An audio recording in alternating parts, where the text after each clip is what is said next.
कहानी की शुरुआत होती है फिल्म के मेन कैरेक्टर लोरा को दिखाते हुए। वो एक बहुत ही काबिल रिपोर्टर है। वो अभी अभी एक खतरनाक इंटरव्यू खत्म करके थकी हुई अपनी ऑफिस लौटी है। जैसे ही लिफ्ट का दरवाजा खुलता है, उसके साथी उसकी तरफ बढ़ के उसे कांग्रेचुलेट करती है, क्योंकि उसके एनजीओ पर किए गए गहरे रिपोर्ट ने पूरी मीडिया में हलचल मचा दी थी। सबकी तारीफ सुनकर भी लोरा बस हल्की सी मुस्कुराहट देती है, क्योंकि उस रिपोर्टिंग ने उसे अंदर से हिला दिया था। वो अपनी टेबल पर बैठी है, कंप्यूटर पर इंटरव्यू वाली मेल को देखती है, तो भी उसका बॉस और दोस्त रोलेंट वहाँ आता है और उसे मीटिंग रूम में बुलाता है। लोरेंट तुरंत महसूस करता है कि लोरा बहुत थकी और परेशान हुए लग रही है। लोरा धीरे से कहती है, जिस महिला से उसने इंटरव्यू किया था वो महिला अब मार दी गई है, क्योंकि उसने उसे एक बड़ा राज बताया था। इस बात से लोरा अंदर तक उठ जाती है। उसे लगता है कि यह सब उसकी गलती है। लोरेंट उसे समझाता है, दुनिया में ऐसे ही है, इंसान कभी कभी बहुत शातिर बन जाती है। लेकिन लोरा निराश होकर कहती है, काश कभी तो ये दुनिया उसे कोई अच्छा सरप्राइज दे। लोरेंट उसकी हालत देखकर कहती है, उस दिन की छुट्टी ले लो, खुद आंखों आराम दे दो। पर लोरा तो अल्कोहलिक है, उसे आराम से ज्यादा काम पसंद है। वो एक्साइटेड होकर कंप्यूटर की स्क्रीन दिखाती है, जहाँ उसे एक नया मेल मिला है। मेल में लिखा है कि नॉर्वे की जहाज कंपनी की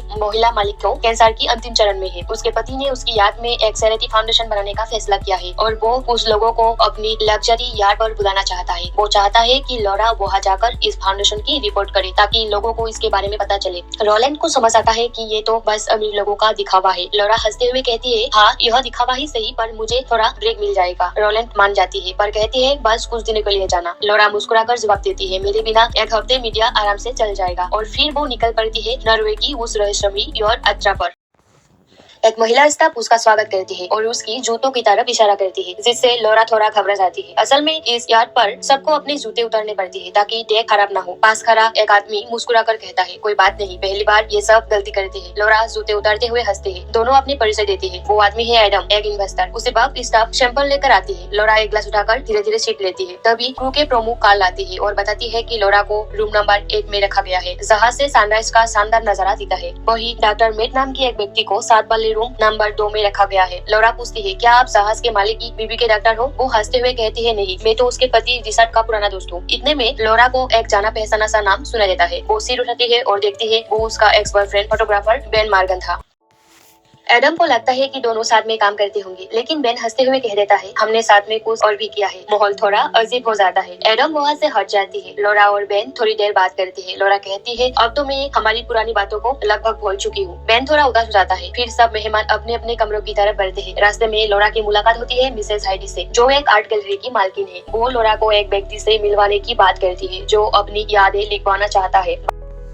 वो बैल्कनी में जाती है। अचानक उसकी नजर बैल्कनी के कोने में पड़े हुए उस सिगरेट की टुकड़ों पर पड़ जाती है। वो उन्हें उठाती है, थोड़ा सोचती है, फिर डस्टबिन में फेंक देती है। रात को जहाज के मालिक रिचर्ड एक वेलकम पार्टी रखते हैं। पार्टी में रिचर्ड ने कहा, ये शानदार बात असल में उसने और उसकी पत्नी एन ने अपने भविष्य की यात्राओं के लिए बनाई थी, लेकिन अब उन्होंने फैसला किया है कि इस रात का इस्तेमाल चैरिटी के लिए किया जाएगा। इस यात्रा से मिलने वाला सारा दान उन कैंसर की मरीजों की मदद में लगाया जाएगा, जो महंगा इलाज नहीं करा सकते। रिचर्ड ने थोड़ा अफसोस करते हुए कहा, उसकी पत्नी एन सफर की थकान की वजह से आराम कर रही है, वो सबसे कल मिलेंगे। तभी अचानक एक स्पीड पर तेजी से यार्ड के पास आती है। सब लोग चौंक जाते हैं। असल में वो रिचर्ड का सरप्राइज गेस्ट था, एक पुराने जमाने का रॉक स्टार डैनी टाइलर। थोड़ी देर बाद लोरा के एक्स बॉयफ्रेंड बेन लोरा के पास आती है और पूछता है, तुम यहाँ क्यों आई हो? क्या तुम किसी ग्रुप मिशन पे आई हो? लोरा मुस्कुराकर कहती है, नहीं। रात में लोरा एक चमकदार गाउन पहनती है और डिनर पार्टी में जाने की तैयारी करती है। चलते हुए वो देखती है कि दरवाजे पर केबिन नंबर 10 लिखा हुआ है। वो रुकती है और दरवाजा खुलकर अंदर चली जाती है। अंदर एक काली जैकेट पहनी महिला बाथरूम से निकल रही होती है। दोनों अचानक डर जाती है। लोरा तुरंत माफी मांगती है।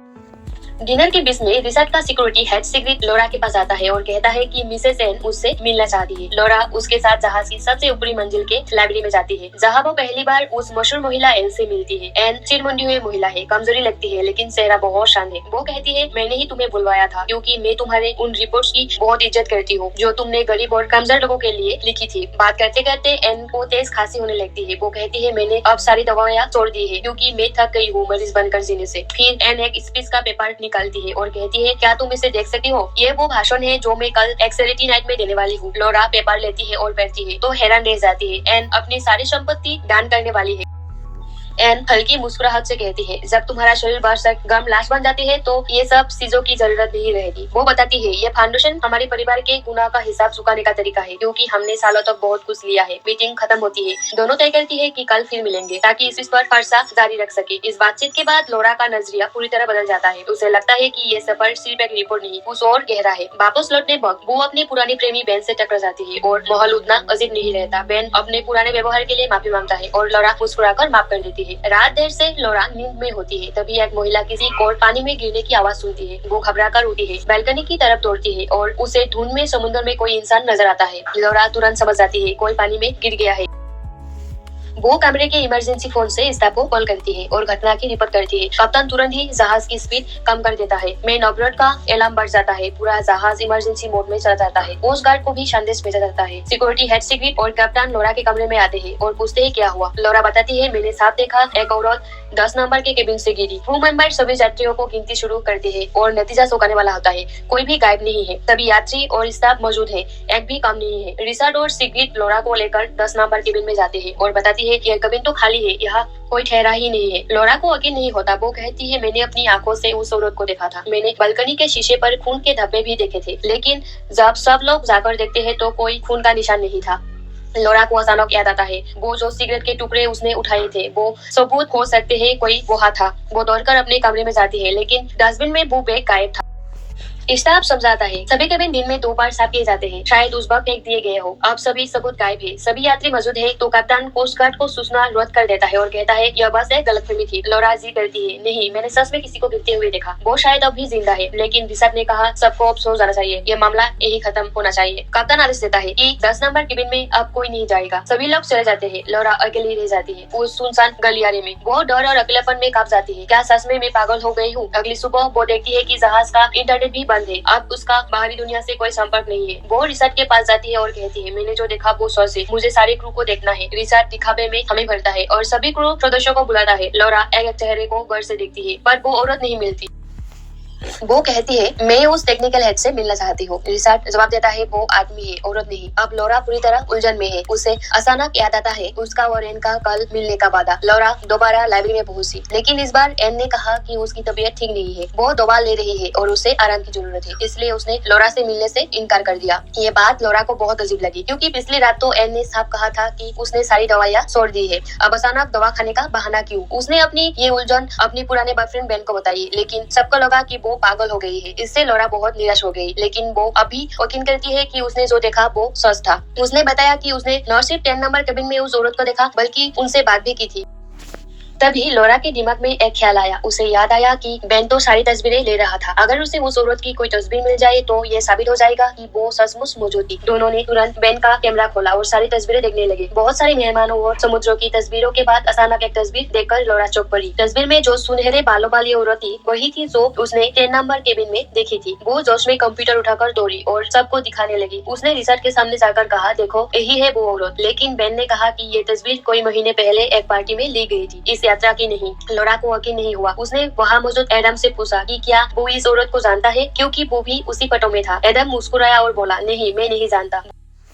इससे लौरा बहुत शर्मिंदा और गुस्से में थी। उसे लगा कि दुनिया उसके खिलाफ है। रिचर्ड ने बनावटी हमदर्दी दिखाते हुए कहा, हम उस औरत को ढूंढने की कोशिश करेंगे, लेकिन फिलहाल तुम जाके स्पा में रिलैक्स करो। उसकी आवाज में आदेश और धमकी दोनों थे। मजबूर होकर लौरा स्पा सेंटर चली गई। जब वो वहाँ मसाज टेबल पर लेटी थी, चेहरा मिट्टी के मास्क से ढका था, तभी उसे अपने पुराने डरावने हाथ से याद आने लगे। वो चीख पड़ी और जब वो बाथरूम में भागी तो देखा कि धुंधले शीशे पर किसी ने उंगली से लिखा था, स्टॉप। उसने तुरंत कर्मचारी से पूछा, लेकिन उसने कहा कि वो कभी अंदर नहीं आई। तभी रॉक स्टार डेनी ऊपर से बिना कपड़े के बाहर आई और लौरा से अश्लील मजाक करने लगी। लौरा ने ऊपर देखा तो कोने में एक कैमरा लगा था। वो तुरंत सिक्योरिटी ऑफिस पहुंची और कहा कि वो फुटेज देखना चाहती है, लेकिन सिक्योरिटी हेड सिग्रिड ने कहा सभी कैमरे बंद है ताकि मेहमानों की प्राइवेसी बनी रहे। सारे सबूत फिर से गायब। लौरा चक्कर और उलझन में थी।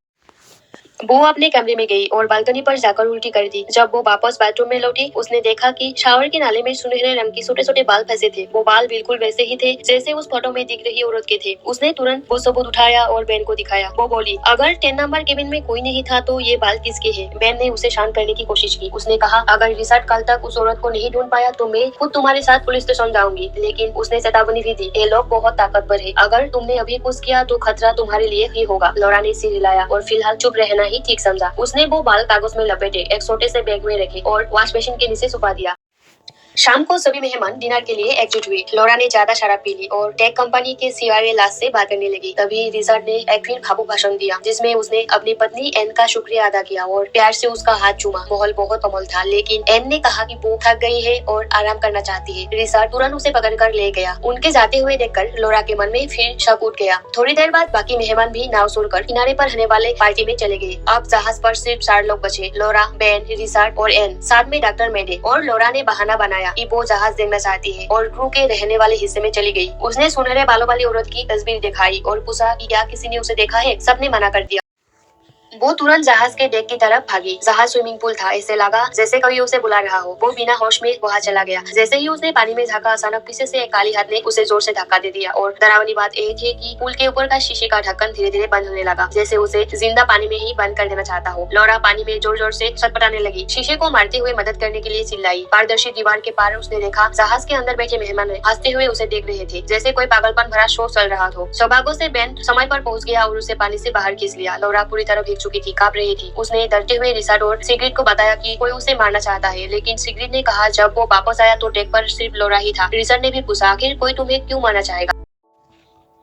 अंधेरे कमरे में जाकर उसने देखा वो वही सुनहरे बालों वाली औरत थी जिसे सब मरा समझ रहे थे। उसका नाम था केली। उसने कहा मैं जिंदा हूँ और चेतावनी दी अगर तूने सच्चाई खतना बंद नहीं किया तो रिचर्ड तुझे भी मार देगा। केली ने बताया कि उसने बाथरूम के शीशे पर स्टॉप लिखा था ताकि लॉरा को चेतावनी दे सके, लेकिन पुल में धक्का देने वाला वो नहीं था। लॉरा ने जोर देकर पूछा तो उसने पूरा सच बताया। असल में असली जहाज मालकिन एन ने अपने पति रिचर्ड की असलियत जान ली थी और अपनी वसीयत बदलने वाली थी ताकि रिचर्ड को कुछ न मिले। ये सुनकर रिचर्ड ने एक ऐप से एन जैसी दिखने वाली औरत केली को ढूंढा और उसे छोटी वसीयत पर साइन कराने की प्लानिंग बना।